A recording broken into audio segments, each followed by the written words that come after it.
자, 2교시 시작하도록 하겠습니다. 우리 그 색조 선택 시에 이제 고려사항을 보면 주변 세계 영향, 환자, 입사 광선, 술자의 위치 관계, 환자와 광선 사이에 술자가 위치하고 환자는 이 술자의 눈높이에 수직 자세로 앉아야 합니다. 치아면과 술자의 눈과의 거리는 30cm 정도가 적당하고요. 쉐이드 가이드와 환자의 치아는 반사가 최소화되도록 유지시킨 후에 색을 대조해야 합니다. 색조 선택 시 이제 광원을 보시면 가장 이상적인 자연광의 기회는 그리 많지 않습니다. 색조 선택 시 자연광으로 직사광선을 피한 오전 11시경에 에서 오후 2시까지 북쪽 창에서 입사하는 빛이 가장 이상적이라고 합니다. 남쪽이 아닙니다. 북쪽 창에서 입사하는 빛. 그러나 날씨의 상태는 매일 그리고 시간에 따라 변화하고 색조 선택 시간도 환자의 상황에 따라 좌우되므로 이상적인 자연광의 조건에서 색조 선택은 거의 불가능합니다. 또한 치과 기공소나 기공실에서는 야간에도 그 색조 선택을 하는 경우도 있으므로 한층 자연광에 가까운 인공광원이 필요합니다. 색조 선택 시 북쪽 창에서의 나오는 자연광을 이상적이라고 한다면 형광등은 주광색 유형의 연색 평가지수가 RA 99인 형광등이 이상적인 공광원에 해당된다 합니다. 쉐이드 가이드의 올바른 사용을 보시면 인간의 눈이 가장 민감하게 색조를 선택할 수 있는 것은 2도 이내이므로 눈의 중앙 즉 세로 방향의 30cm 거리 내에 동일 평면에서 확인하고요. 색조 결정 순서 표 3-5 비타사의 그 쉐이드 가이드를 명도순으로 배열한 다음 인간 눈의 색상, 채도, 명도 중에서 명도에 가장 민감하므로 명도를 점검, 다음으로 색상과 채도를 점검하면 좋습니다. 순간적인 대조, 색조 선택 시간은 짧아야 합니다. 너무 길면 이게 자기 주관에 이제 흐를 수 있어요. 그래서 짧은 시간에 또는 어, 잘 안 보이면 또 먼 산을 보고 또 저기 눈을 피로도를 좀 풀어준 다음에 다시 들어가야 돼요. 치아와 쉐이드 가이드를 계속 대조하고 있으면 보색 현상에 의해서 처음에는 다른 색이라고 생각되었던 것이 차츰 서로 비슷해지고 다르게 보이는 것인지 아니면 같게 보이는 것인지 알 수가 없게 됩니다. 예를 들어 색을 A2나 A3로 이렇게 보시잖아요. 그 한 단계가 한 단계 차이입니다. 한 단계 차이면 그 어마어마한 차이예요. 이 구간에서. 근데 자기가 한 보철을 A2로 갖다 대면 A2로 보이고요. 좀 있다가 A3로 갖다 대면 A3로 보입니다. 그래서 A2나 A3를 갖다 대 보면 뭔가 이상합니다. 이게 A2도 아닌 것 같고 A3도 아닌 것 같아요. 그런 것들을 우리가 보실 수 있어요. 그래서 우리가 그 보색 현상에 의해서 이제 다른 색으로 보일 경우가 많으므로 짧은 시간에 쉐이드 테킹을 해야 됩니다.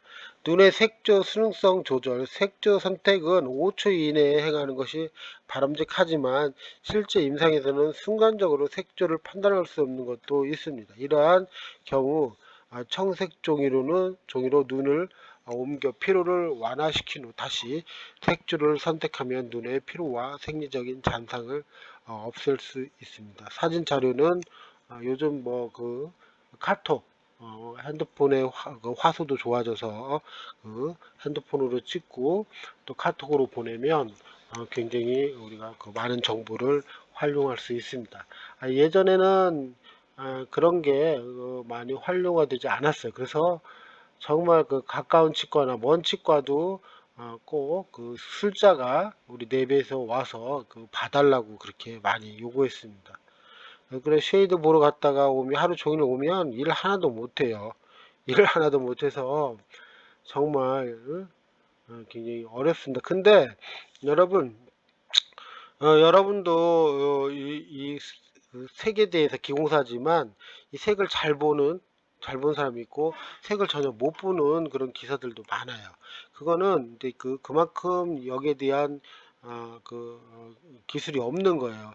일반인들 특히 재료상들이요, 우리 지리코니아를 이렇게 블록을 만들어 옵니다. 그래서 이렇게 깎아 보면 이런 뭐 채도나 명도, 색상이 전혀 안 맞아요. 근데 그 사람들은 그걸 몰라요. 이게 알려줘도 잘 몰라요.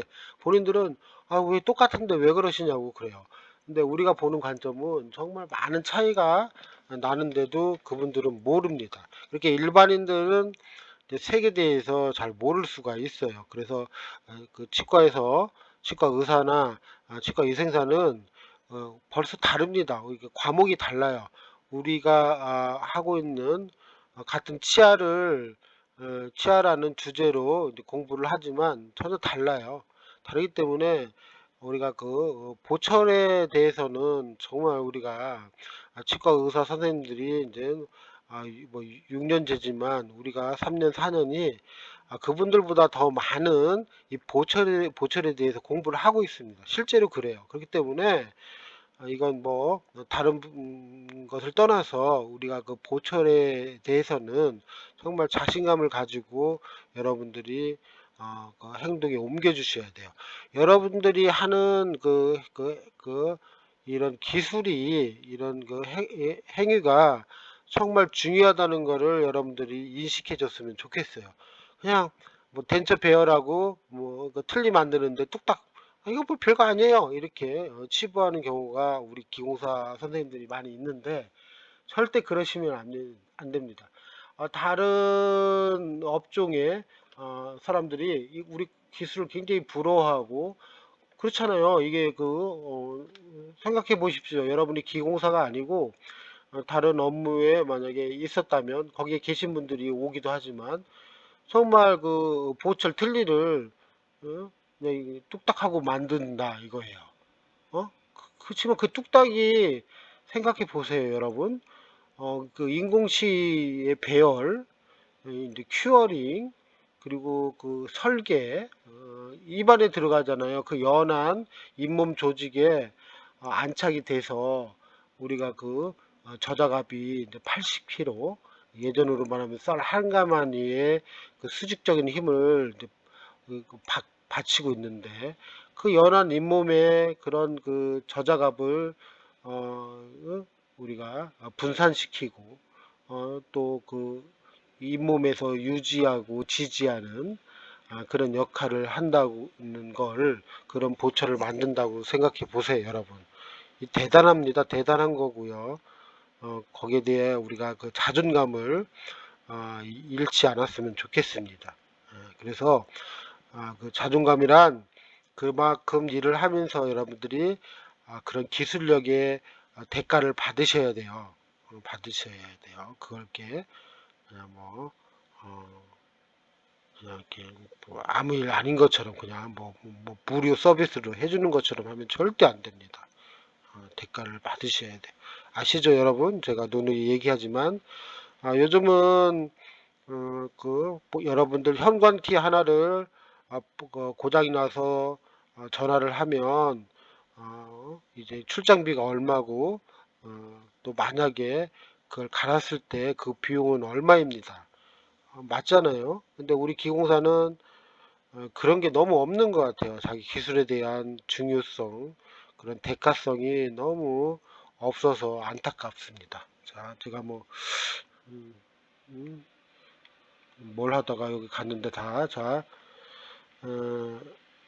5초 이내에 이제 행하는 것이 바람직하지만 실제 그렇지 않고 눈의 피로도가 있으므로 눈의 피로나 또 청색이나 또 먼 산을 보면서 잔상을 좀 없애주는 역할을 했으면 좋고요. 슬라이드로 이제 촬영 후 보관하고 환자 치아색의 구강 상태를 많이 찍어서 여러 이제 정보를 공유하면 좋아요. 치과에 여러분 뭐 몇 장 찍어주세요 그러면 그냥 하여튼 많은 정보를 주십시오 이렇게 얘기해 주시면 좋을 것 같아요.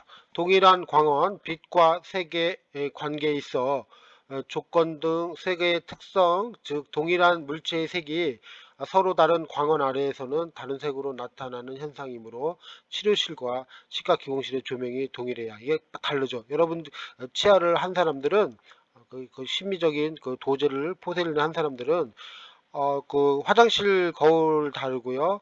또 이제 거실에 있는 거울, 안방에 있는 거울에서 전혀 다르게 느껴지는 게 이러한 것들이에요. 오전 11시에서 오후 2시 사이에 북쪽 창이라고 했습니다. 쉐드 체킹할 때 주변 색은 이제 치관 색조에 영향을 주지 않는 약간 밝은 회색을 배경으로 하면 좋고요. 자 보십니다. 치경부 주위의 명도가 높고 채도가 낮은 경우는 기본 색조를 변화시키지 않고 명도를 낮추고 채도를 높일 때는 주황색, 갈색, 황색 스테인 사용하여 명도를 낮추고 채도를 높일 수 있다. 치경부나 인접면 헤어라인이나 황변을 표현할 때 어두운 갈색 스테인을 사용하면 좋고요. 부분적인 백반을 재현할 때 백색 스테인을 사용하면 좋습니다. 외형 아웃라인 보시면 자연치아 형태는 이렇게 그 이제 삼각형 형태도 있고요. 이렇게 그 직사각형 형태도 있고요. 또 테이퍼한 것도 있고요. 또 오비드 타입의 이런 계란 모양도 있고요. 이런 이게 그 치아가요. 얼굴 모형하고 좀 비슷합니다, 여러분. 그러니까 얼굴이 좀 사각형인 분들은 치아도 사각형이에요. 그리고 이렇게 테이퍼한 분들은 테이퍼하고요. 이렇게 계란 모양인 사람은 치아도 계란 모양인 거예요. 그래서 우리가 그 모형을 이제 분석한다고 하잖아요. 여러분들도 그 모형 분석을 잘 하셔야 돼요. 자꾸 연습하시고요. 만약에 모형을 딱 받았다 그러면 이 환자는 20대인지 30대인지 40대인지 또는 이 환자가 여성일 것 같다 또 남성일 것 같다 또 이 여성이라면 계란 모양이고 아니면 이렇게 삼각형인 턱이 이렇게 삼각형 형태일 것 같다 또는 이제 그 교합 관계로 상하 교합 관계로 봤을 때 이 사람은 주걱턱일 것 같다. 이런 것들을 여러분들이 잘 지식을 먼저 알고 보철 제작에 들어가면 굉장히 좋습니다. 좋고 적어도 기공사라면 이런 것들 잘 재밌어요. 재밌고 이렇게 잘 한번 해보십시오. 대부분 의뢰서에 나이라든지 성별, 뭐 이름도 있고요. 이런 것들을 얼굴은 없지만 그런 것들을 볼 수 있습니다.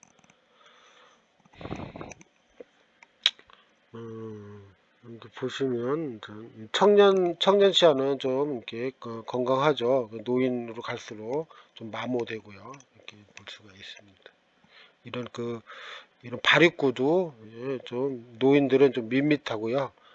젊은 분들은 발입구도 좀 나와 있죠. 이런 뭐 이솔질이나 여러 가지 그 저작이라든지 통해서 마모되고 깨지고 또 닳고 그러는 거예요. 보시면 좀 젊었다가 이렇게 늙어지는 형태를 볼 수가 있죠.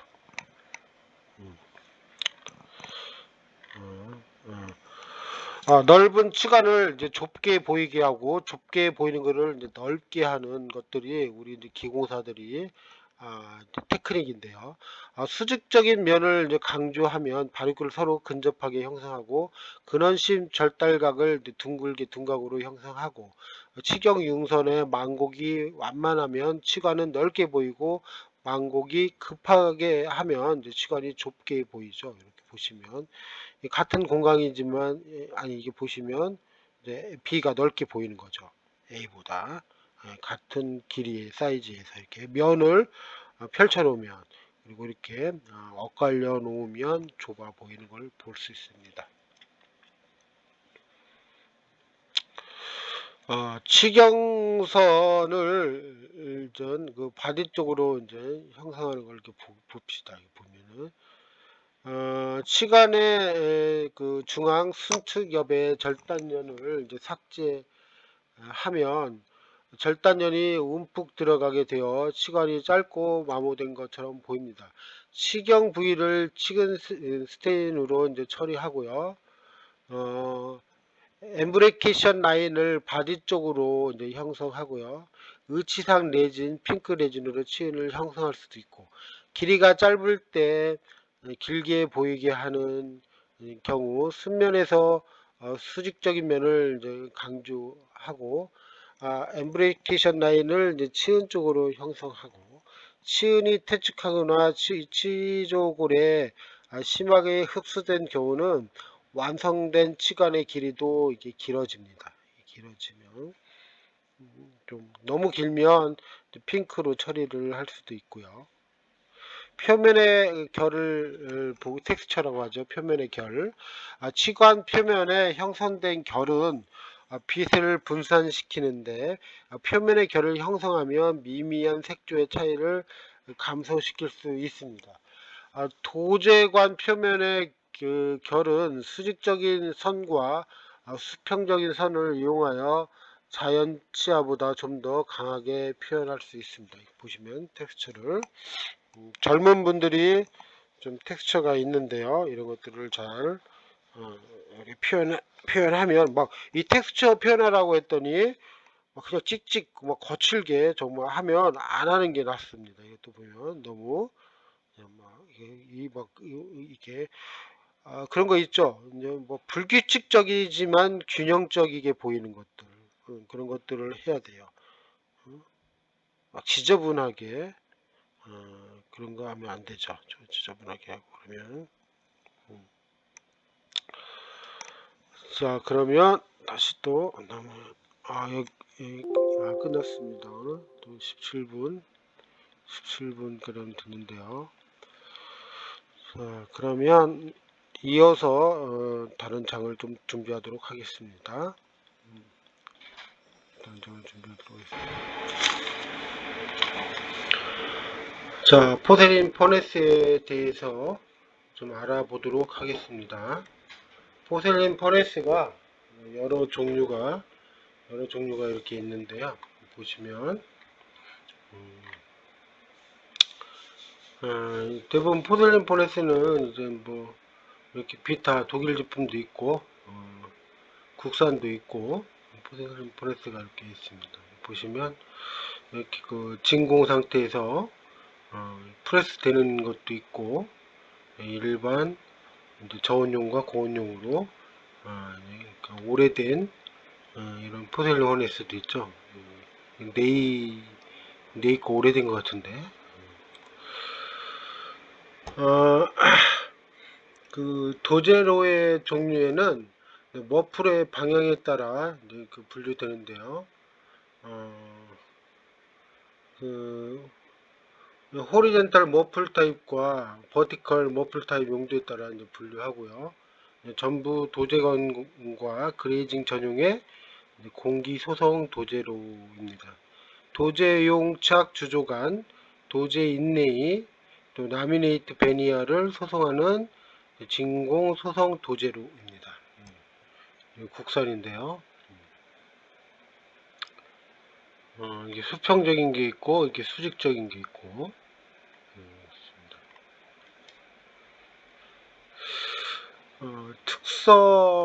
특성으로는 이제 그 머플 내부가 이제 사각형이며 플랫한 폼으로 이제 움직이지 않는다. 또 머플 내부의 위치에 따라 그 온도 차이가 심하다. 또 머플 내부의 청소가 어렵다. 머플 내부를 눈으로 확인할 수 있다.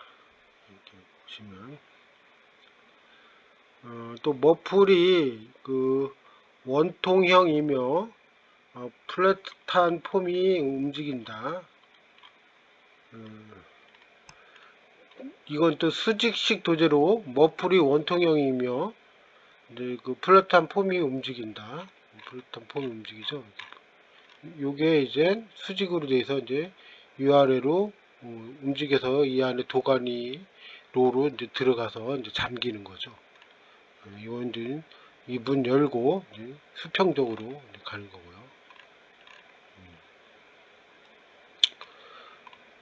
머플 내부에 온도 차가 거의 없다. 머플 내부의 청소가 쉽다. 탄소 클리너 이용이 가능하며 현재 오토 클리닝이 가능하다. 현재 생성되는 형태는 버티컬 머플이 많다. 그다음에 그 도제로의 구조를 보면 머플, 프로메, 그러니까 뭐야, 인디케이팅 시스템, 파로메타,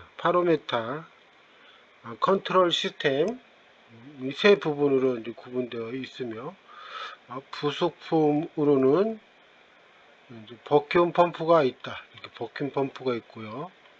이 머플 히팅 챔버 머플이 이제 온도를 전달하는 그 코일 형태로 된 또 그거죠. 머플 히팅 챔버를 보시면 이 코일 형태로 되어 있는데요. 내열성 재료로 구성된 머플 내부는 균일하게 열이 전달되어야 하며 도제의 소성 온도에 따라 사용된 열선의 종류도 다르다. 이게 이제 머플이 오래 쓰면 온도가 이제 뭐 1000도 가까이 올라갔다가 내려오면서 끊어집니다. 이게 끊어지거나 이제 늘어지거나 그러면 이제 온도가 안 올라가서 이 머플을 갈아야 되는데 이 도제로는 이 머플이 생명입니다. 머플이 굉장히 고가고 이게 생명이에요.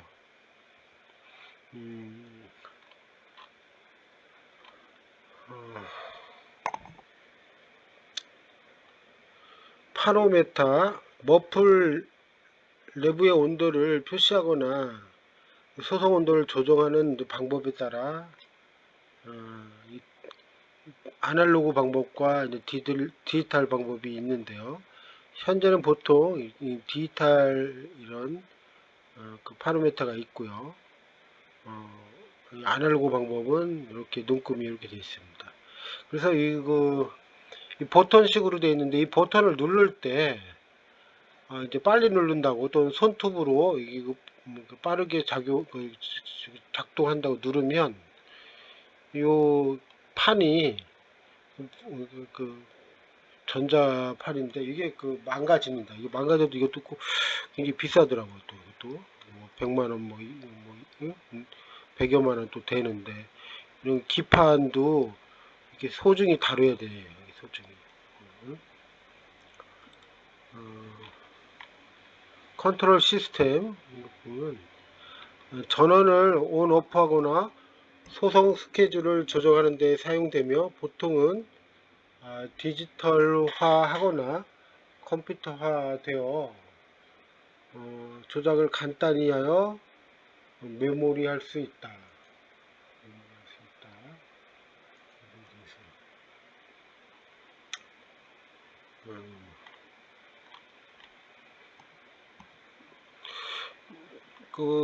버큐움 펌프는 이제 진공 소성 시 머플 내부의 공기를 이제 제거 시 사용하고 일반적으로 오일을 사용하지만 오일리스도 있다. 요즘은 오일리스가 많습니다.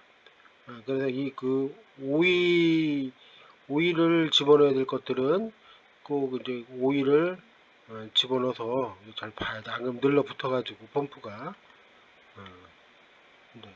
그러면 이제 도제로의 관리를 보시면 이 파노메타는 머플러의 온도를 정확히 해야 하는데 실제 온도하고 다르면 안 되겠죠. 그래서 주기적으로 머플러에 있는 온도를 저희가 한번 체크해 봐야 됩니다. 온도 차이를 조절하는 캘리브레이션 테스트라고 하는데요.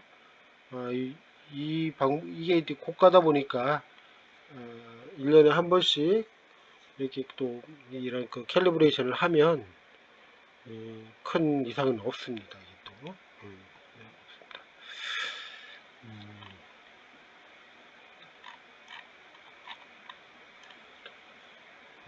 퓨어 골드나 이제 그 실버 타입의 그 L자 CTG를 이용하는 방법, 검사 방법은 먼저 머플 내면에 이렇게 되어 있는 머플 내면에 있는 그 열 전지의 끝 하단에 L자형 CTG가 올려진 소성 접시를 올려놓고 도제로에 문을 닫는다. 그 지시계의 온도를 961도로 맞춘 후에 그 온도에서 벨이 울림과 동시에 L자형 CTG가 끊어지는가를 확인한 후 온도를 조정한다. 와이어 테스트는 퓨어 골드나 이제 실버를 이용한 방법으로 그 양 끝에 순 은선을 감고 플랫한 폼을 상승시켜 도제로의 문을 닫고 지시기의 온도를 960도로 맞춘 후에 그 온도에서 벨이 울림과 동시에 이 은선이 끊어지는가를 보는 겁니다. 오토 캘리브레이션은 그 도제로의 필요시에는 프로그램을 시행시킴으로써 해결이 가능하다. 도제로 취급시 주의사항, 제조회사의 그 사용 설명서를 충분히 이해한 후에 이제 동작하고요. 처음 사용했을 때 이제